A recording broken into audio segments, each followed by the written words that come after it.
Chapter 6. The Mirror Technique. Now, there is another device which I call the mirror technique. Before explaining it, I want to tell you how I happened to discover what a truly wonderful thing it is and how it can be used to bring quicker and more effective results. Many years ago, I was the dinner guest of a very wealthy man who owned many patents covering logging and sawmill machinery. He had invited a number of newspaper publishers, bankers, and industrial leaders to his suite in a prominent hotel in order to explain a new method he had devised for mill operations. Dinner was late in being served, and as there had been plenty of liquor offered, the host found himself in an embarrassing state of intoxication. Just before dinner was served, I noticed him staggering into his bedroom and pulling himself up abruptly before his dresser. Thinking I might help him, I followed him to the door of his room. As I stood there, I saw him grab the edge of the dresser-top with both hands and stare into the mirror, all the time mumbling as a drunken man sometimes does. Then his words began to make sense, and I moved back a little to watch the performance. I heard him say, "John, you old... They tried to get you drunk, but you're going to fool them.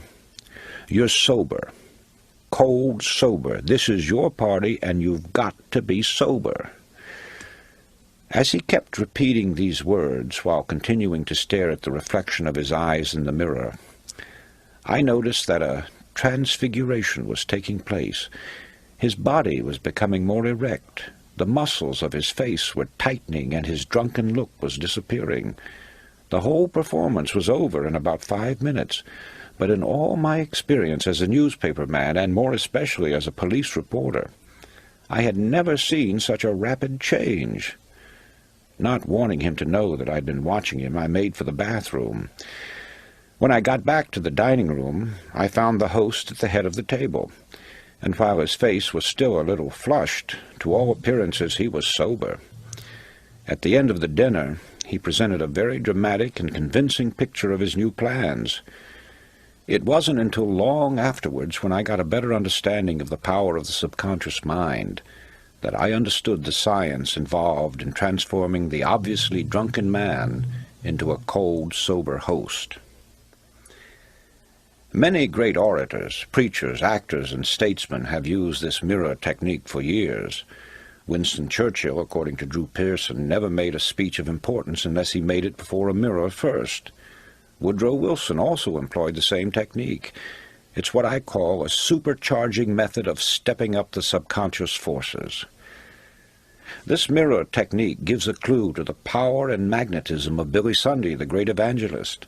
According to Eric Sevareid in his book Not So Wild a Dream, Billy Sunday would bound about his hotel room, now peering intently out the window with one foot on the sill, now grasping the dressing table firmly in both hands, while lecturing his reflection in the mirror.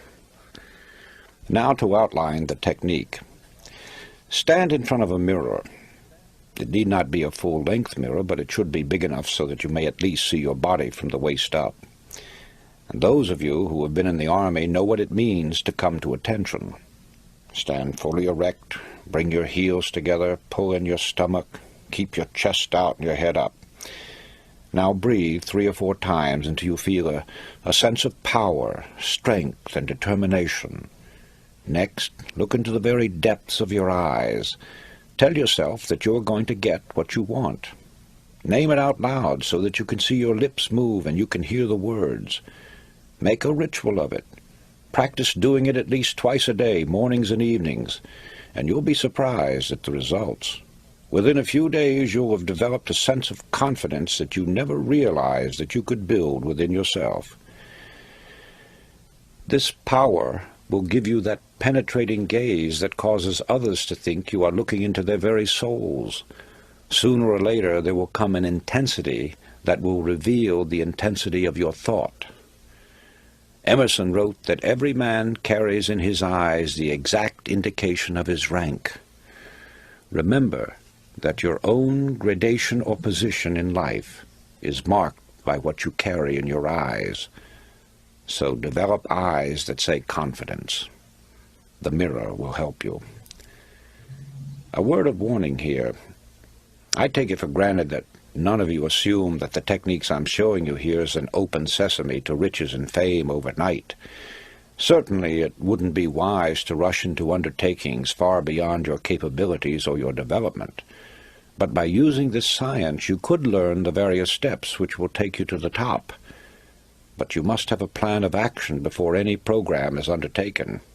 You've got to know what you want and be specific about it. As long as you hold on to the mental picture of your idea and begin to develop it with action, nothing can stop you from succeeding.